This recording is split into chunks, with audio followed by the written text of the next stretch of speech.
It's not an easy transition for parents unless, and mind you, we have not been in the creative side. But what we know is that as entrepreneurs, both my dad and your dad's family have suffered greatly, maybe because they didn't know how to run the whole thing. But you want the best for your child. And sometimes maybe our best is not your best. And that's where we were caught. Hey, everybody, welcome to It Takes a Village. I'm your host, Delina Medhin, and this is the most personal I have ever been. It Takes a Village is a time capsule collection. 10 intimate episodes where I share with you the people that have guided almost every business decision I've made. In 2008, I began my career as a makeup artist, taking on clients in the evenings and weekends, trying to fit it around my 9-to-5 job. And in 2015, I made the I wish it was hard, but I was tired of working for somebody else decision to quit that corporate job, that corporate six-figure job, and fully commit to being a self-employed entrepreneur. That's where the roller coaster of finances, belief in myself, and how much I was willing to endure for my dream was really put to the test. When we see social media, we always look at the end result. But this collection is a deep dive into the process. To my aspiring entrepreneurs, this is my open love letter to you. The most important thing I did was to get around like-minded people. People who believe in themselves have the ability to inspire you to believe more in yourself. My dream for you is to develop an unshakable belief in your own ability to win and to identify your own personal village so you can become. Let's get into it. I'm really excited to have you here. I have been talking about doing this for years. I don't know if you remember, a while ago, I bought some recording equipment when I came down to North Carolina, Yes. and we recorded, just some nice audio of us talking. And I wanted that to be something that we were going to do with the audio today. Like, I wanted to have a moment to experience talking with you Mhm. and sharing that with people. People enjoy you, Mom. People like you. Really? Oh, Yeah. thank you. Thank you. You I got a think it's fan club. well, thank you. Thank you. You made it happen for me probably, but I'm honored. I'm honored to be in conversation with you like I've always done it. What pleases me about this moment is not that you are talking to me in this particular time, but also because you must have envisioned your trajectory to do this at some point, because it's been quite a while since you bought the equipment to do this conversation podcast. So it just gives me a lot of pleasure, and I'm ready to have a conversation. I've always been ready to have a conversation because it's a joy to talk to you. So thank you for having me. Yeah, thank you for being here. I'm so excited. I mean, we talk every day, but this will be a little bit different because it's a little bit more specific. Some of these questions I haven't asked you before. So I want to start with me as a baby. Okay.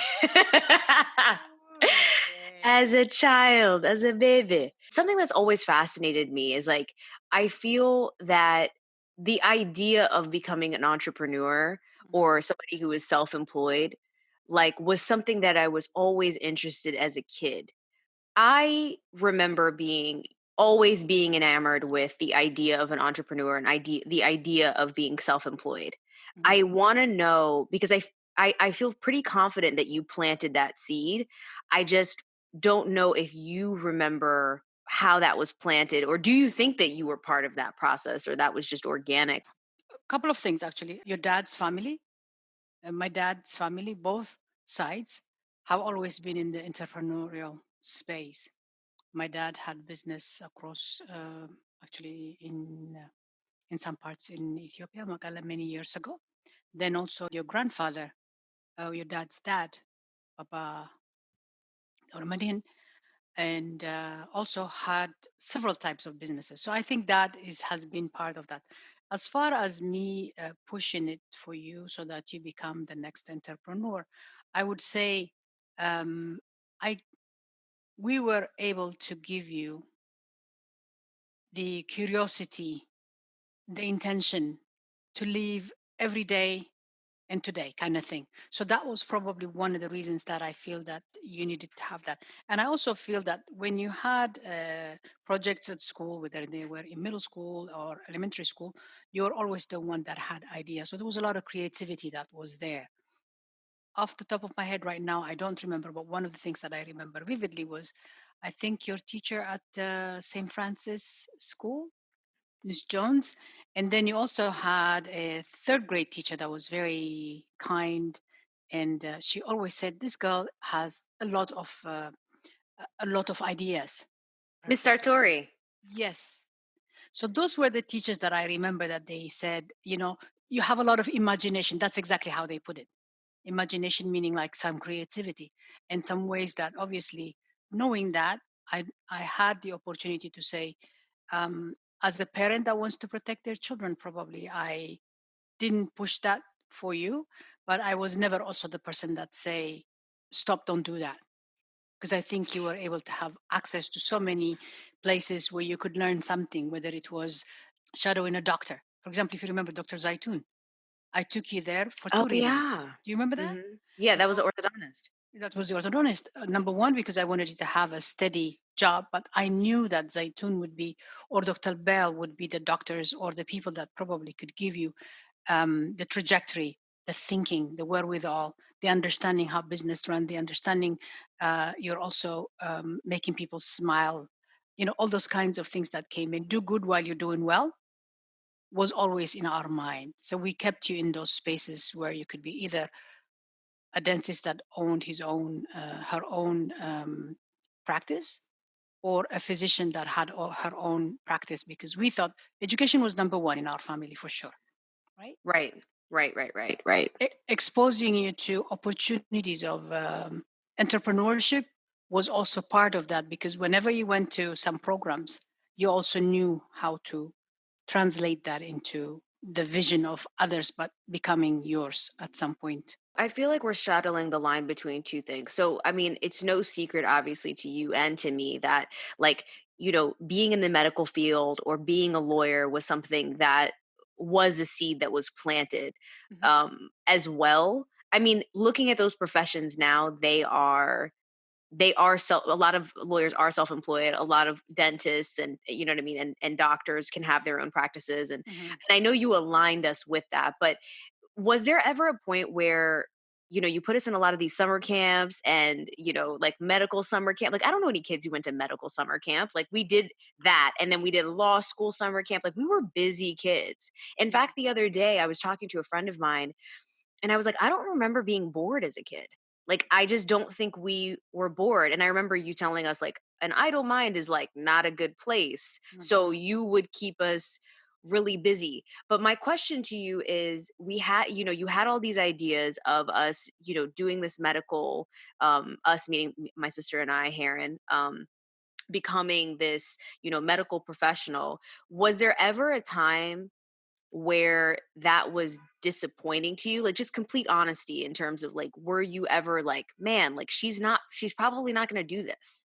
She's probably going to do something else. Like, and when do you think you started to feel like that? When you look at the life, is typically a multiple choice question with no wrong answer. There's no one right way to do it or not. So as a parent, our job was always to expose you to opportunities and places where you could say, yes, this will be good for her, or yes, that will be good for her, or no, that would not be good for her. Also even up to the point that you let us be or do, we also chose some of your friends. We were closer to people that were really Mm. influencing your journey. Like, there was this obvious path that you spent money on, invested time in. I finished college, I majored in chemistry, I did all the things, and I was like, no. I was like, I'm not doing this. Like, there wasn't any moment of being crushed by that? And no, it was not crushed actually. I think it was a concern that every parent would have, because the uncertainty of entrepreneurship is massive. So one has to have a sense of.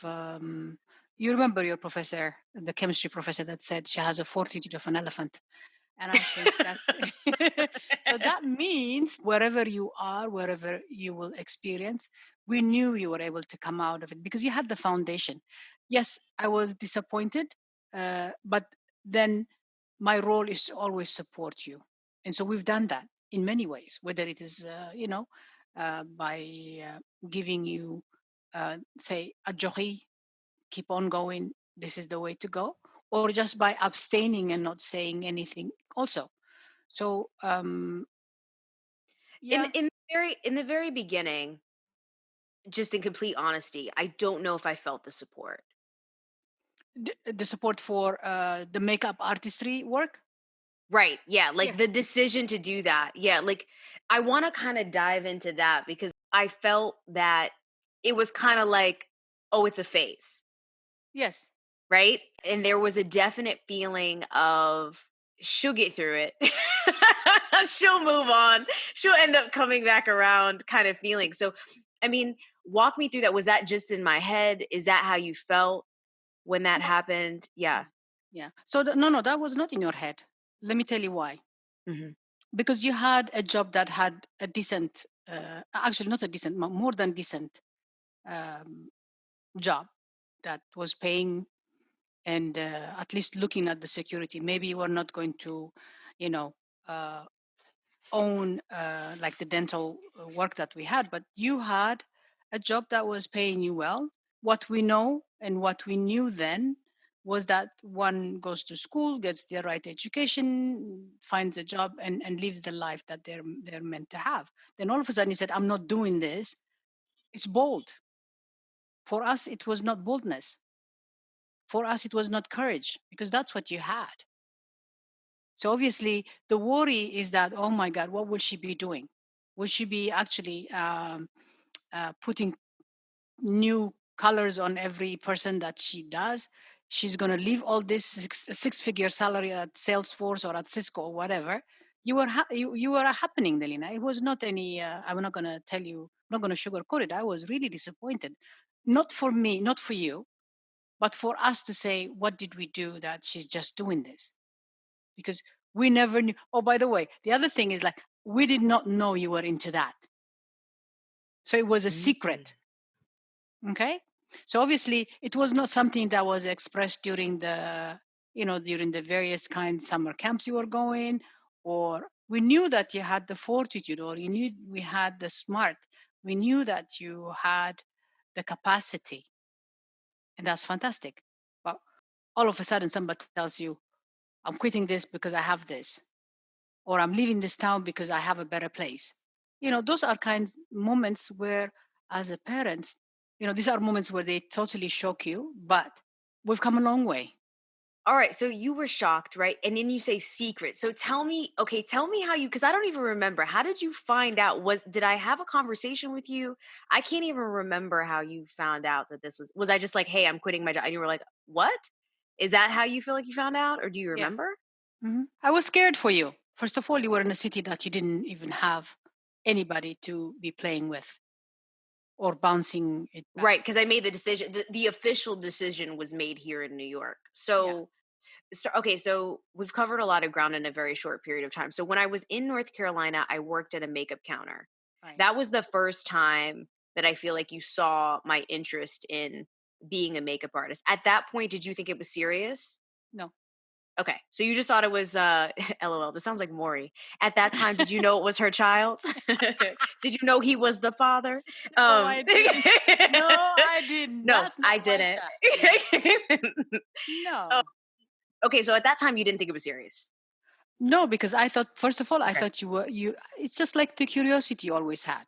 Right. Okay. Remember? So it was just something I was exploring. You were exploring, and also you thought maybe that was part of making a little bit more extra money, which I don't think you needed, but you wanted.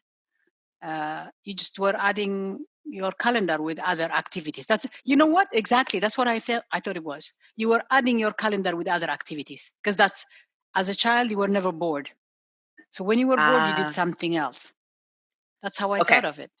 You get it? I never thought about it like that. I, Yeah. I think that's super helpful. Okay, so it was just like she's just having fun, she's doing something she enjoys, but it's like a side thing. It's not Yeah. really the main thing. Okay, that job was fresh out of college. That was one of the first jobs I got out of college. It was, 2007, 2008. The market wasn't good, and I started working there. And I remember you. I don't think you would talk to me about the fact, and I was excited about that job. I was working at MAC Cosmetic. Look at you with the shrug, the shade. No. Were you? No, no, no. I was excited about the job, but I remember us kind of avoiding the conversations. Like it wasn't serious, so we didn't. Is that right? Do you remember that? Yeah, it wasn't serious. Two Yeah. things transpire in this conversation for me. Mhm. One, you were bored and you wanted to do that. Two, you wanted to start a job like any other person. And three, the most important one is like, listen, you got a degree that is really a valuable degree. And then no, also you changed your job. Do you remember what's the name that company that you were working? Uh, the chemistry company that you interned at. Oh, Lord Corporation. That was. Did I have that job? I didn't have that job out of college. I had that job in college. It was an internship that I fudged, if I'm honest. I didn't take it seriously. And I did well when I was with one group, and then I moved to a different group. But everything happens for a reason, so I'm glad that didn't really work out. But mom, being in a lab making stuff by yourself, have we met? Like that is the worst idea for somebody like me. I am so social and I'm not detail oriented. I should not be in anyone's lab designing anything. Like at all. So I'm more of the visionary. I can understand the big picture of what's happening, but when it comes to detail oriented projects, which I'm learning now at this age, it's just better for me to get somebody involved who's just really good at the details, and then I can kind of take their micro view and just maximize it to this like bigger picture of where we're going and what I want. But yeah. Okay. So I was working in a lab. You're right. I mean, I graduated in chemistry. I'm working at this store, and and it was just a hobby for me. Like that's what you viewed it as. Okay. When did it flip? Because after that, I went to work at Cisco and I went to work at Salesforce. And you remember I started working there as like in like a temp position, kind of like it was from a contractor position. It wasn't temp, it was a contractor position. And then I tripled my salary. You remember that. I remember telling you and dad that. And I feel like at that point you thought, "Oh, my girl is set. She's good to go. We've done well." Absolutely. Well, that's the wish of any parent. I mean, if any parent would watch this show, this conversation, I think that's what parents want: stability. Isn't stability the right word? Which is even as an entrepreneur, you want stability. Once you've earned your clients, you want some stability. Some, what do they call it? The cash cow. Obviously, the cash cow coming in from a corporation might not have been your ideal type of work. But what I saw there was that, okay, she's got some. And then I also knew that that job was just temporary for you because I knew you could grow. Mm, You were just a butterfly that kept on talking to executives, people of influence, people that could really sponsor you and move you up. That was the dream for me. I mean, mm, for me. I mean, just to view that, was that exactly how I view it. And when you say, okay, I'm going to New York, boom. Okay, now hold your horses, girl. It's not- Let's talk about that. Do you remember? Because I was making over six figures, and I think that so the job that I got with Salesforce, I was making under six, but with comp because it was a sales job, I would be making over six. And you were so mad at me. Do you remember? You didn't talk to me for like 2 or 3 weeks because the decision I made. So this is what happened. The decision I made to move to New York was this: for a year I'd been kind of courting people to move to move to the Cisco in New York, and the job just didn't come through. I remember the guy Carl. I flew up here, I talked to him. He had somebody else, an internal candidate that he chose, and that was a very lucrative job. It was a good job that I wanted with Cisco. And when it didn't work out, I had my roommate at the time decided to tell me, "Hey, listen, what's going on with that job search?" And I was like, "Hey, it's still going." And she was like, "Well, I need you to get out." Did you know this? No. You didn't? Mm-mm. I figured I didn't tell you. So she told me to get out, and at the time I was living with her, she was in the middle of a transition from one job to another. And her transition period, she wanted to have somebody living in the house because she's smart. She was a financial analyst kind of girl.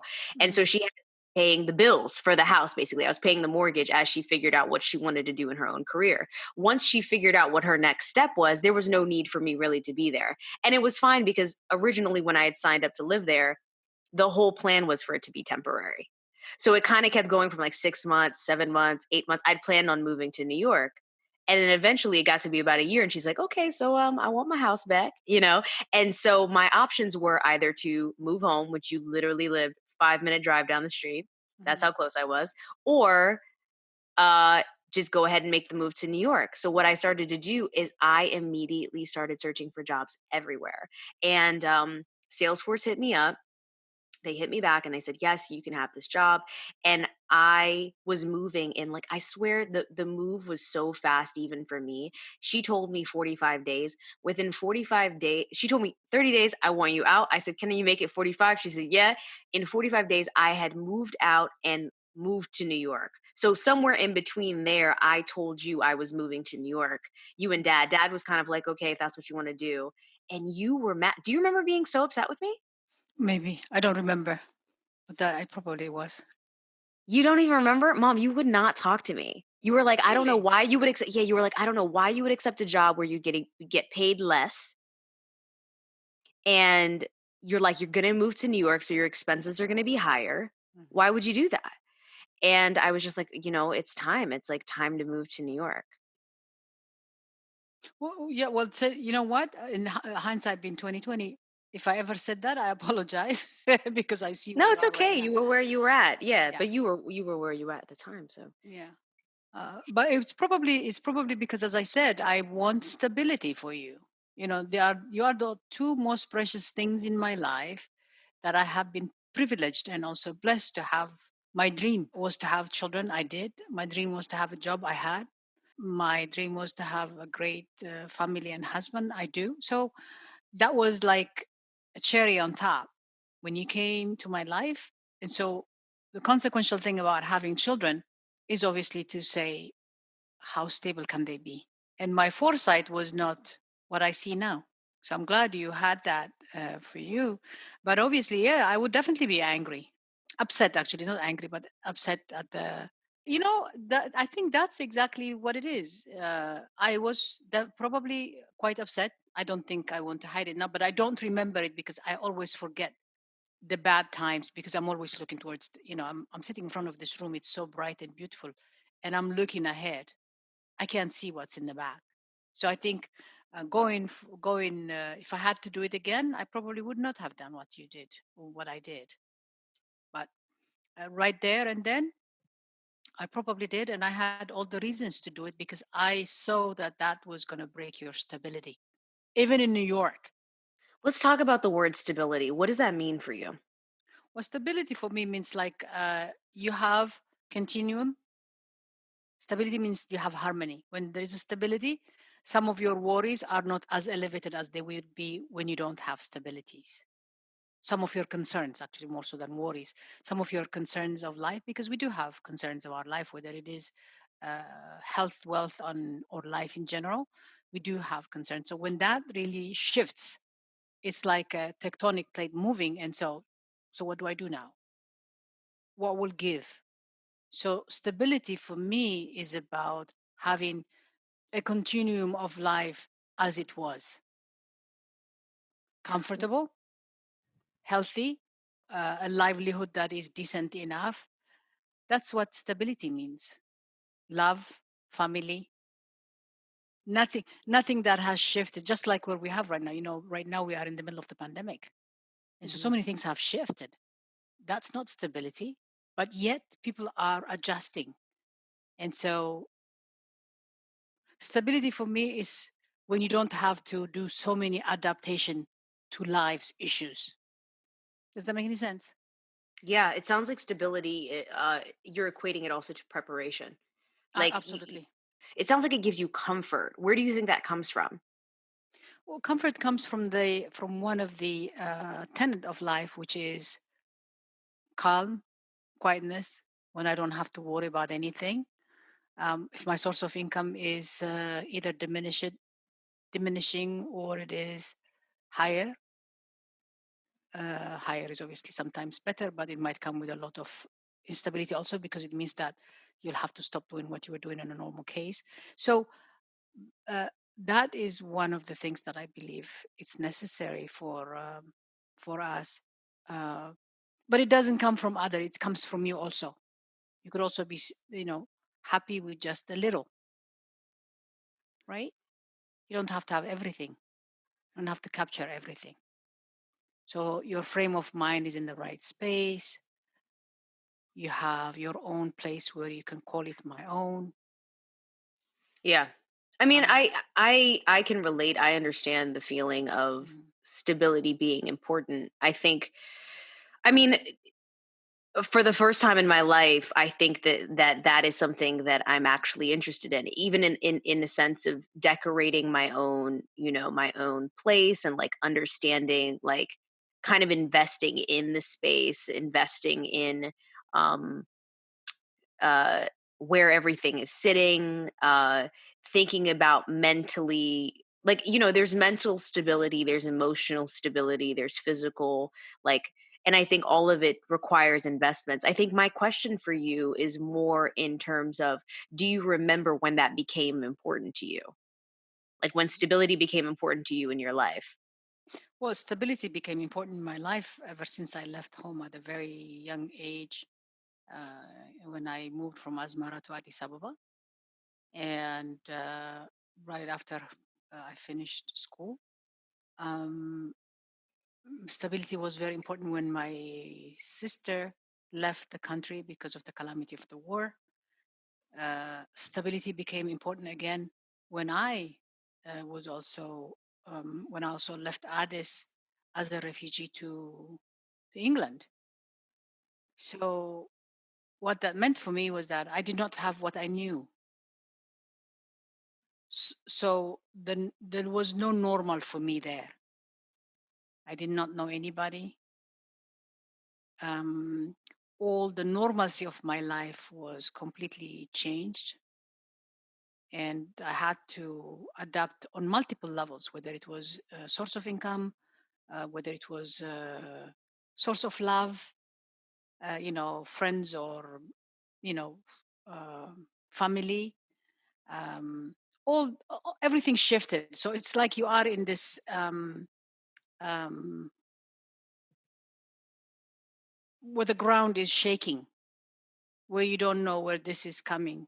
So the normalcy of your life becomes disrupted. Okay, stability is about when there are so many disruptors in your life that you cannot really manage enough to live a decent kind of living. Your worries become more than your hopes. Your faith is shaken. Your understanding of what it is, it's no longer. Those kinds of things are when your stability is really tampered by things that I didn't want to. In your case, you wanted it. Your Yeah. case, yeah. Your case, you wanted it because you said, you know what, I'm living good, but hey, let's break that. it's, the, it's breaking the bridge. No, really. It was not even a transitional thing for you, right? Am I correct? Yeah, you're really correct. What I'm seeing is, I think your experience as a kid shaped that you wanted the opposite and vice versa. I think what you were able to do is what I'm actually like literally finding out as we're talking right now is, because you created stability, you and dad created stability for Heron and I as Mhm. kids. I was able to want for more. It sounds like we did almost like opposite things in a way. Like, not to say that, I mean, I think your life growing up was pretty stable, but obviously there was war in Eritrea, and you know what I mean, in Ethiopia. So that time period, being living through that, and Mm. then going, you know what I mean, and then becoming a refugee, and then living in places where your family isn't necessarily at. Like, of course, you're going to want stability.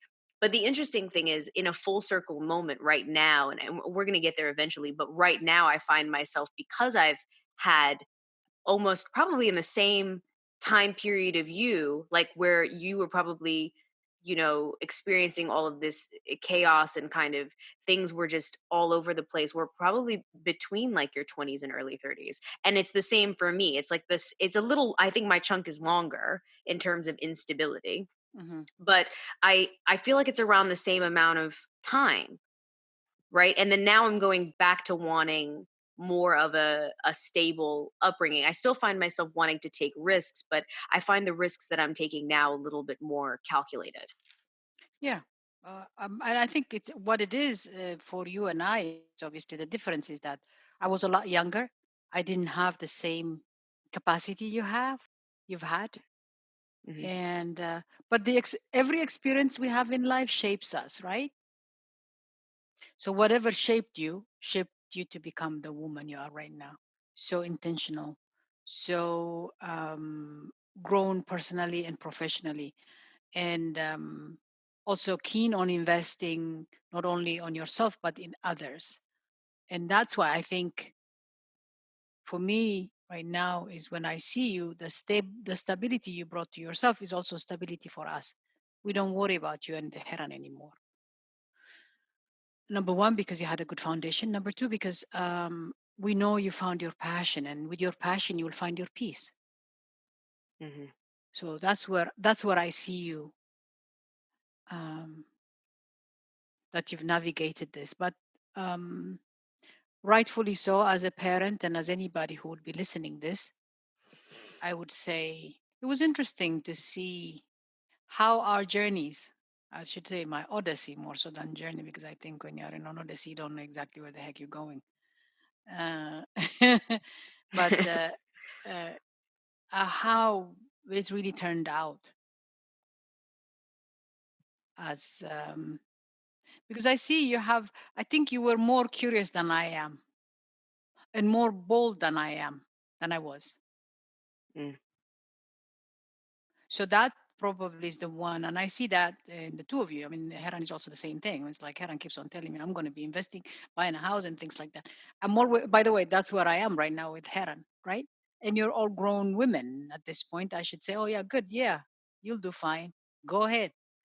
But again, as a parent, you always say, "Okay, all right, is that what you want to do? Okay, all right, I'll pray for you."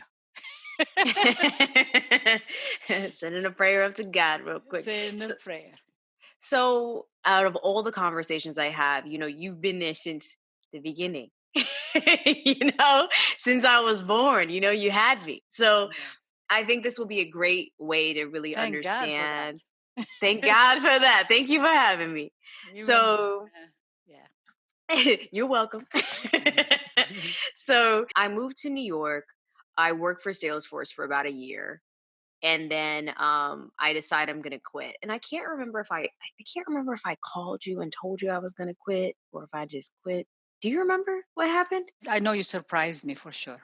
Even the trip you said, even when you said I'm leaving North Carolina, that was also surprise because I think you came home and you said I'm leaving in 2 weeks. That's how you put it. Okay, you remember now. Okay, yeah, that's what it was. It was so fast, and I don't. The thing that New York gave me that I don't think I've ever really shared with you is I'd always lived 20 minutes away from the house. Always. Like I went to college at NC State, 20 minutes away from the house. I lived, in Durham for a little split second. That was, you know, uh 5-10 minutes away from the house. I always was either in the house or close to the house. Period. So me moving to New York allowed me to start making decisions for myself that I hadn't really been prioritizing at that Hmm. time. Hmm. And so it was necessary, I think, to help me get to the next place. And I think that's probably why all the decisions I'm mentioning, I had these moments where I remember telling you. And then I remember going to New York and I cannot remember when I told you that I was going to quit my job because I know I did. I just don't know how I did it. It brings me to this one point though. I remember telling both you and dad that I really needed your support and your backing. Do you remember that? Like when I I like do. I do. Yeah, I don't remember the timeline on that and when that actually happened. Do you remember when I did that? Yeah, I think it was at the time when you wanted to quit Cisco. Was it Cisco or was it Salesforce? I think it was Cisco because Okay, you because I wanted knew to I quit. wanted to do makeup. Yeah. But you didn't. Okay, that's it. Okay, that's another thing. We didn't know you were doing makeup. What? Seriously. No, we Really? didn't know. It's like any other person. Look, even what's her name? Ruthie, your cousin, went to and worked for Clinique, but she didn't do that at the end, right? I forgot about that. Yeah. So this is it's a thing that you wanted to do. You are a beautiful woman. You wanted to learn the craft and move on with it, but it would probably going to be some small things here and there, but it was not going to be the enterprise that you have right now, and we never thought it would be that. All right, so at the time it was like, okay, she's going to go in, some you know girl that wants to get married want to ask her to do her face, and that would be it, or some stuff like that. So for me, as I said at the very beginning, I always thought this was going to be a phase, because you were never bored and you were filling your calendar with non-boring things, exciting things. That's how it was for me. And obviously, out of that came your passion. Out of the passion, looks like it came your profession, and also your entrepreneurial mind shifted gear. Especially the last, what, 2 years, 3 years now. I feel definitely like there's been more of a focus now. That conversation to me was really important because I think at the time I realized, and it was a conversation I remember I had it before I came to New York because I remember meeting a photographer and him and I were talking because Mhm. his parents were not supportive. And I told him, I was like, I felt that when I was just starting in the game. And I was like, and it took me a long time to have a conversation, but I was like, I remember having that conversation and there being like a shift, Mhm. like a conversation that changed how you and I connected, you and I, and also dad, like in terms of like how we talked about, it was no longer, it was like I was announcing to you that this was a serious thing, and I did it in a way where I sat both of you down and was like, I need your support. It's like it's not optional, like I need it. And so, and to me, support wasn't monetary, it was just, I need you to know that this is serious, I need you to believe that it's possible, and I need like you to speak life into this for me. And that was hard because I really wanted it, but I needed it. Because it's interesting, like the reason why the timing of this conversation is so important to me is because I don't in any way feel like I've made it in the industry, right? In the makeup industry, in the entertainment industry. But I think that it's a really interesting time because I feel like there's this kind of time where you get some recognition and some accolades for what you're doing, but you're still so close to the time where people didn't really believe that it was possible. You still remember that. You can still, like, it's starting to fade a little bit. You see, we're like playing around with timelines and things like that. But I want to keep the essence of that because I think that getting through that part, working through the stage of, okay, this isn't that serious with people that you love is so important because on the flip side, right? Like you remember when, I'm like a year out of working in New York as a makeup artist, and I had a job to go to London, and you were in London at the time. Mhm. You remember Yes. that? Yes. Yeah. And Auntie Lula and Auntie Saba and Auntie Alba, all of them live in, your sisters all live in London and in Manchester. So it was, it was just the time you were hanging out and, having a good time. And it happened to align with the time that I went there for work. Right. And this was the first time I'd never been flown anywhere for work, even for the corporate jobs that I worked, let alone internationally. So I get flown out internationally and I have my own hotel and you come and you stay with me, right? And Yes. I remember, I feel like, correct me if I'm wrong, but I feel like that's when the switch was for you, where you were like, oh, this is associated with a little coin. She might be all right. Like, She might be. Yeah, because those are perks. So that's how the movement of the stability probably started showing up that time. And so I'm comfortable. I'm Okay. beginning to be comfortable. Um, I also believe that maybe at that time, I started believing that this journey is evolving, right? And when I see that, I think to be open to the path that was not traveled, it was easy for me to adjust to that. It was easy to adjust for me in that hotel. By the way, I have some pictures. I think it was in 2015 You have of pictures that. of you in the hotel? Of us in the hotel. Yeah, I think we had some tea, and it was a very good time. And by that time, obviously, we knew that you were not going to work for corporate America. You were definitely destined to be an entrepreneur. And what else but to support our own child? That this seems to be her way to go. If we didn't, what would be the fallout for us, especially for me? It's not healthy. Part of the stability is also love, not only love of self, but also love of family. So I knew that from the very beginning because that's exactly what I had from my parents. So it was important for me to be supportive in your work, whether it came with perks or no perks at some point, because I knew that you were not going to go back to that door. Yeah. That was already Wait, how closed. did how did you how did you know that I wasn't going back? Because I see the passion, the excitement that you were bringing to the conversation that you were saying. And I also saw the work that you were doing and said, you know what? I think there is more to this young lady than what I thought it was. This was going to be her destiny. And maybe because that's how we grew up, you just have a job, you retire from it, and things like that. So that's a multi generational thinking also that it adjusted. It adjusted tremendously. And for the better, and it also kept us connected, because what would you have done? Let me ask the question: what would you have done if we did not support you? I don't know. I really don't. I think that, like, I have a chance to talk to some of my friends who are in the creative field, and they have family members that don't support them, and it's important. I don't know if it's everything. I think you can succeed in spite of, but but my goal really is with this is to help people understand how they can kind of transition through that period. And it doesn't necessarily have to be, you don't have to necessarily have the parents that are like, "Oh, you want to do that? Great." Off the bat, right? It doesn't have to be off the bat, let's go. It could also be a slow burn. And I feel like that's what it was with you and dad. Like, you kind of needed to see, is she really taking this seriously? Is this a real investment for her? Like, the key part is she actually good at it? Right. And like, do people want to work with her? So when I first started, I wasn't that great. I was okay, but I wasn't, you know what I mean? I wasn't like, oh my God, like Picasso, like when you do something, they're like, oh my gosh, it wasn't like that. But I think what I had together was the sales skills. I think I had the ability to be able to talk, communicate, and convey confidence. Hmm. I never told you this, but like, I had a mentor when I was younger that she used to tell me, she'd be like, you don't ask them how they look, you tell them how they look. You don't say, oh, what do you think? And then show them the mirror. You go, you look great, honey. Let me show you a mirror.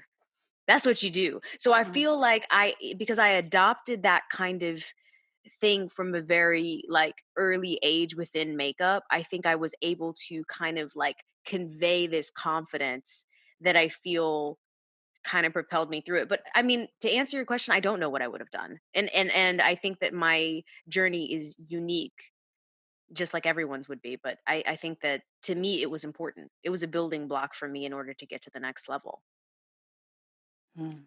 Yeah, but so I like the fact that you answered it that way. And for us also was, for me, it was also the worriness, the instability that I would have had if we did not support you. Then you could say, who cares about them? And I'm going to go ahead and do my thing. Or you would be unhappy and still do your thing. So Mm. I had to look at that and find ways to accept the change, praying about it, and still be the supportive parent that we needed to be. Maybe you probably looked at it from for me on the softer side, But it's not an easy transition for parents unless, and mind you, we have not been in the creative side. But what we know is that as entrepreneurs, both my dad and your dad's family have suffered greatly, maybe because they didn't know how to run the whole thing. But you want the best for your child. And sometimes maybe our best is not your best. And that's where we were caught.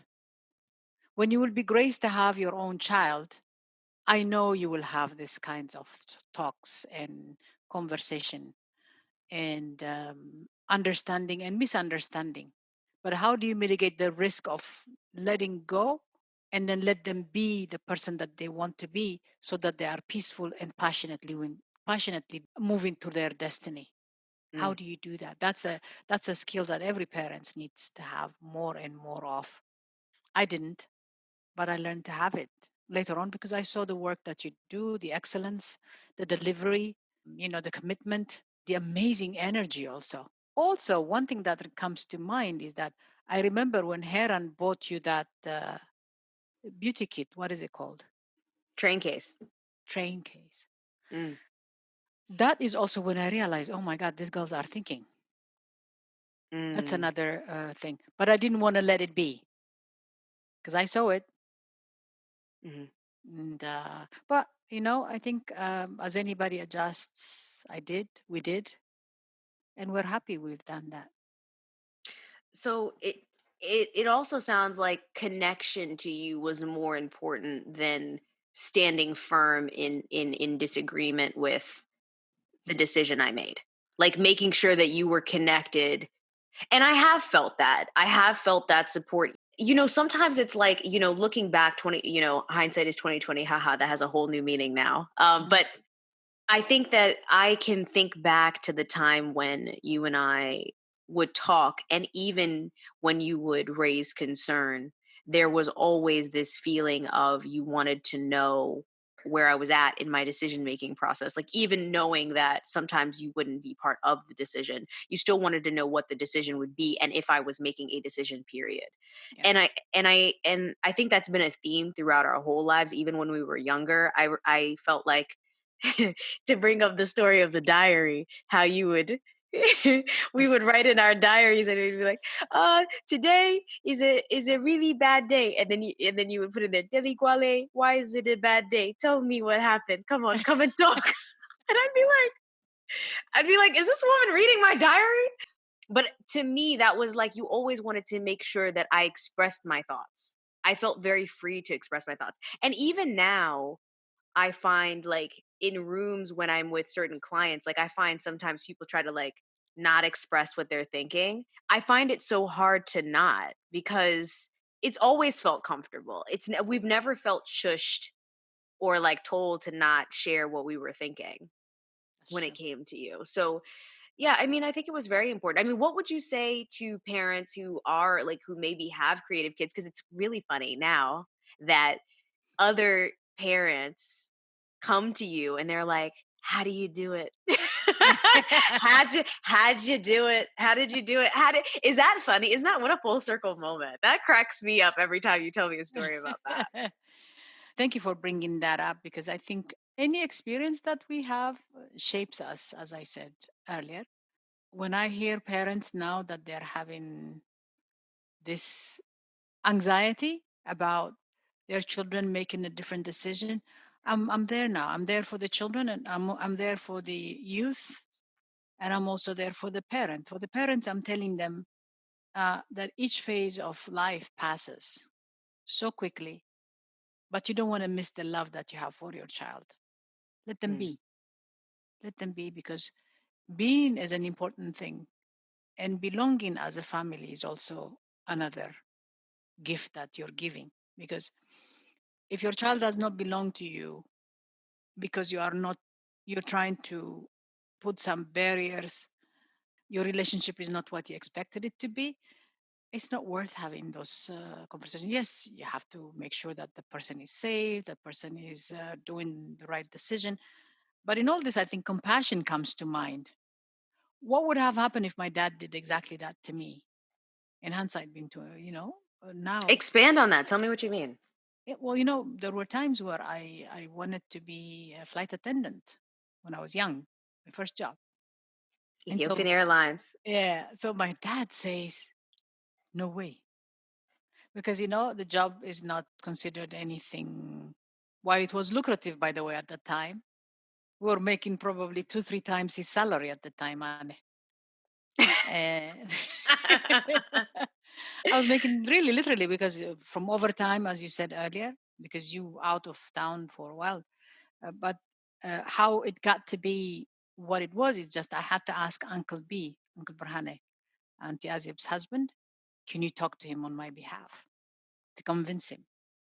And so three things he asked me. He said, don't smoke, don't drink, and don't get into politics. Mm. I think those are the most three stable things that he felt that he was going to give me. And so obviously so those are the things that one as a parent, when he did that to me, I maintained that to a certain extent. I did participate in politics. I don't drink much. I tried some smoking as well. Uh, but but then again, there was some stability. And now I think my dad was looking exactly that for me. He didn't want me to be in that space because it was a little bit also dangerous. Flying was not an easy thing. And I would be the first one to be hopping around the world, which I did. And I really enjoyed it. All those experiences of being so young and so responsible for myself in every city that I was with strangers. I can see that it is not worth the fight Mm. so long you give them a great foundation. With that, I'm not saying relinquish your duties from 0 to 12, they are yours and you need to help them make the right decisions. But after that, I think when you're telling them, I think in college you have to be a doctor, really. Or, yeah, why do you want to be a doctor? Obviously, it could be not only you will be saving lives, but also you'll have your own business. I seriously thought the two of you were going to be in dentistry because I saw Dr. Bell buying his own plane, having a 4-day week. That's entrepreneurship, doing well while doing good. I've always felt that that was the reason why you needed to be exposed to those kinds of professions and work. Yeah, I mean, Dr. Bell, the interesting thing is all the professions that I chose, even within medicine, were all like entrepreneurial focused. They all allowed me to be able to work for myself. Like that was kind of the theme, and dentistry was definitely one of them. But overall, I think I'm happy that you were able to give advice to moms, dads, guardians that are interested in having their children pursue creative fields, or maybe they might not even be interested in it, but they they know they want to keep that connection alive. And I think that you did a really good job. I don't remember a time period where we went like an extended time of us not being connected to each other throughout this entire journey. So to me that was really important. And I would say that our relationship has grown to a place now where it's more of when I start a conversation with you and I say, "Hey, mom, I just want to tell you this, but I don't need your advice on it." Ooh. And you'll be like, so you just need me to listen? And I'm like, yeah. Well, sometimes the reason why I do that though is because I want you to always feel like you're connected to and you understand what I'm doing, or you just know what I'm doing, right? You're in the know. And so that level of transparency is very important to me from like a soul level. So I would say from the perspective of the creative, if someone would be interested in pursuing a career in being creative, I think the first thing I did, I think that was really important, was the protection of my idea, right? Like you noticed that I was being secretive, which is so funny. I was, but it was more because I was trying to protect this seed of an idea, right? Like this thing I wanted to do. And sometimes you get to be too bold about sharing your dream, and somebody can hit you with, well, you don't even have three mascaras. How you doing makeup? Or you don't have, what kind of foundation? What do you know about doing makeup? I remember a friend that I told when I was in college, I'm really interested in doing makeup. I'm a makeup artist. She said, oh, you're a makeup artist? Why don't you do my face? And I was like, Oh. I was like, Really? yeah. And the funny thing is, it's, years later, she's hitting me with the "Yas, queen," in, like, my DMs and my comments, and it's so funny to me because I feel like that's the thing. You have to get through those moments with everyone, even the people who love you. Um, like you said, it wasn't coming from a place, perspective now is like understanding that it wasn't coming from a place of being, negative, or you didn't want me to get to the spot. You just wanted me to make sure that I was able to take care of me. I was able to provide for me. And then, you know what I mean? Like, we didn't grow up with a feeling where we had to take care of you or dad, but I want to do that in my future. That's what I want to do. I want to be able to be like, "Hey girl, let me buy you a boat." You know what I'm saying? Like, that's what I want to buy you things. I want to do that. That's the kind of level of business I want to be able to have. I don't even know if you want a boat. You know what I'm trying to say. I'm just throwing stuff out now. But I'll I take a feel boat. Vroom, vroom, vroom, vroom. but yeah, it's important that, you prect your seed of the idea, and you water it, and you Mhm, feed it, and you don't try to look for validation for your idea mhm, before you're strong enough to really make it. I don't remember exactly when we had that conversation about me needing your support, but I want to say it was close to the time that I left to New York, or it was right after I had quit my job in New York. It was something like that. It was very, very, is quite quick after. It was right in that time period. I want to say it was probably after I quit my job at Salesforce. Because that was a very vulnerable time. Having that seed of an idea, protecting it, and then when I was strong enough and felt, I was ready to, when I was ready to bet on myself, it was time to have the conversation with you and dad. When I was ready to put it on the line and risk, right, everything, I feel like that was the time to have the conversation with you and with dad, where I could say, listen, I'm putting it on the line here. mhm. You know what I mean? And I think you felt the energy behind that, and I think that's why the conversation went so beautifully, if I'm honest. Yeah, I think there was what we saw. I think is I think the two C's: commitment and courage. Mm, You know, so when you have a commitment and courage, the results are easier to be visible, and also to have ways to be where you are. And I'm glad you did that, by the way, because I think that's exactly the transparency and the open conversation that we have, not only that exists between me and you, but also with her. And for example, oftentimes she says, Mom, you need to support Delina. She doesn't need you to bug her. Those are the words that she says. You do the same when I'm saying to Heran. You remember when it was time for so I like this kind of mantra that you two are bringing from both ends. Like when I do something to Heran, you say it, you need to support her. When I do something to you, Heran says, Mom, you need to just support her. And so, and that has been a great source of energy and understanding. But what I see on both you specifically also is that there is that commitment, and then the courage that comes with commitment. Okay, mm, because you are convinced that this is going to work. So um, the commitment, the convincing factor, and then also the courage are all tied together for me to say, okay, why shouldn't I believe? She is believing it. Why shouldn't I believe? And if anything, I just need to say, you're okay. You fell, that's fine. We're here. To tell you frankly, I think, especially during this COVID time, I realized that my role has been that of being a supporter more so than anything else, and support her from whether it's from every angle, emotionally, physically, personally. That's the role that I like to play now, and maybe that comes with age and the wisdom you have, both on our sides. You're grown now, your decisions are obviously salient enough for me to say, oh no, she's doing her stuff. for And sure. so yeah, so we're comfortable. We stop thinking the instability because now we know it is stable. I don't mean that doesn't have ups and downs, swings, but I think our capacity to understand stability now is better because there is a perspective now. What does really? stability mean right now might be so different than it was 5, 8 years ago. Within this pandemic time, we're looking for stability. We have a new president.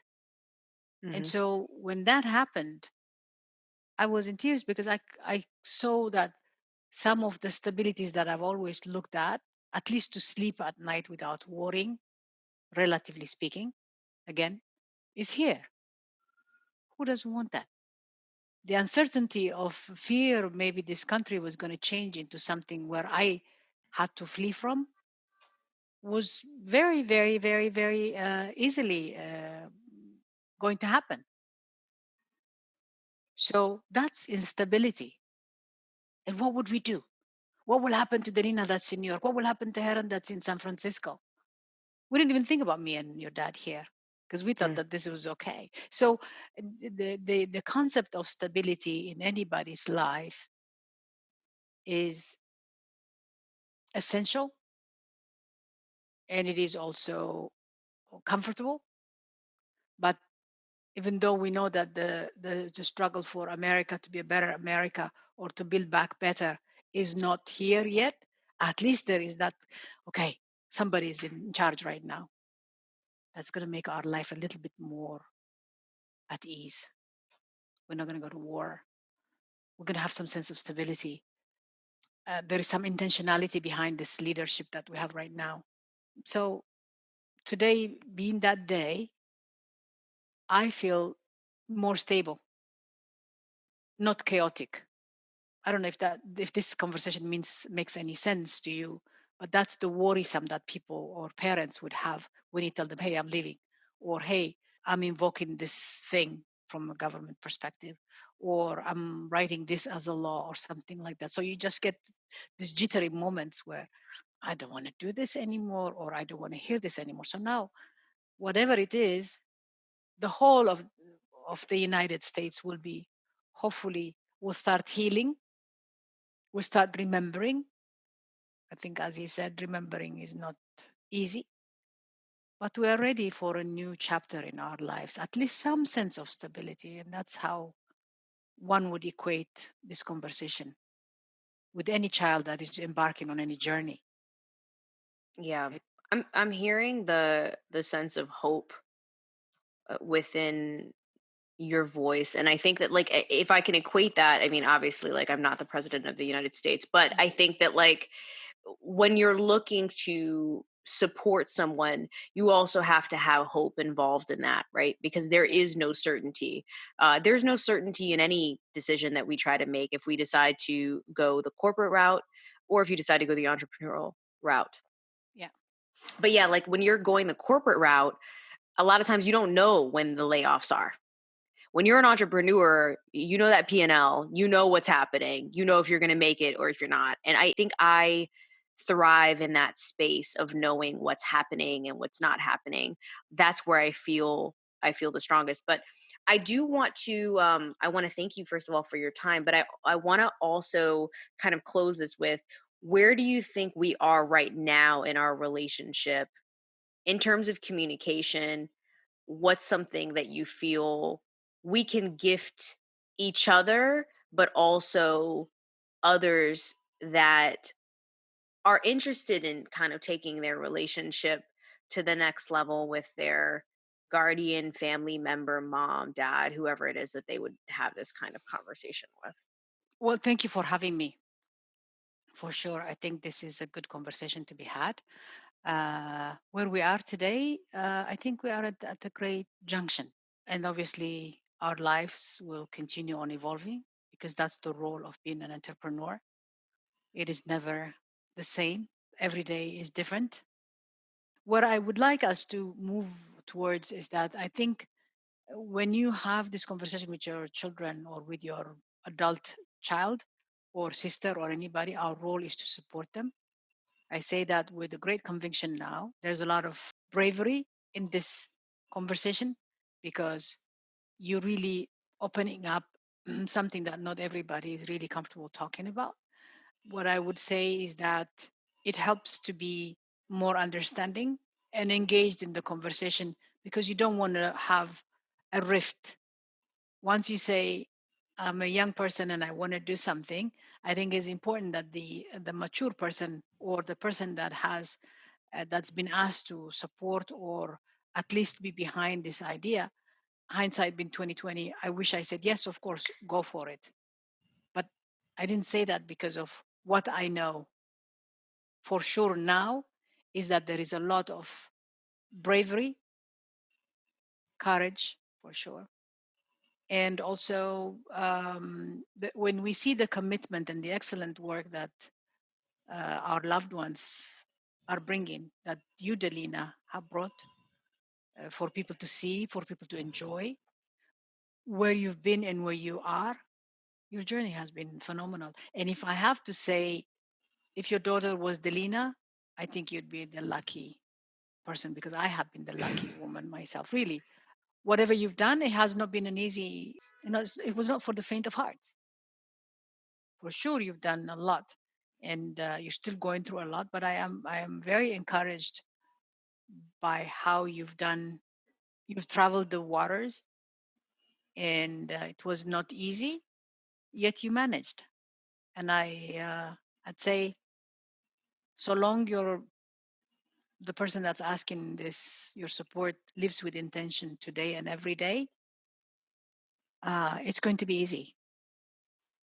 Just take time to listen, listen, and listen, and be kind and compassionate. That once upon a time, you were also somebody who had those dreams and those thoughts that maybe they didn't come to fruition, but I'm living it through you. Thank Thanks, you. Mom. Thank Thanks. you. Thank you. This is Thank you really, for your time. This was so great.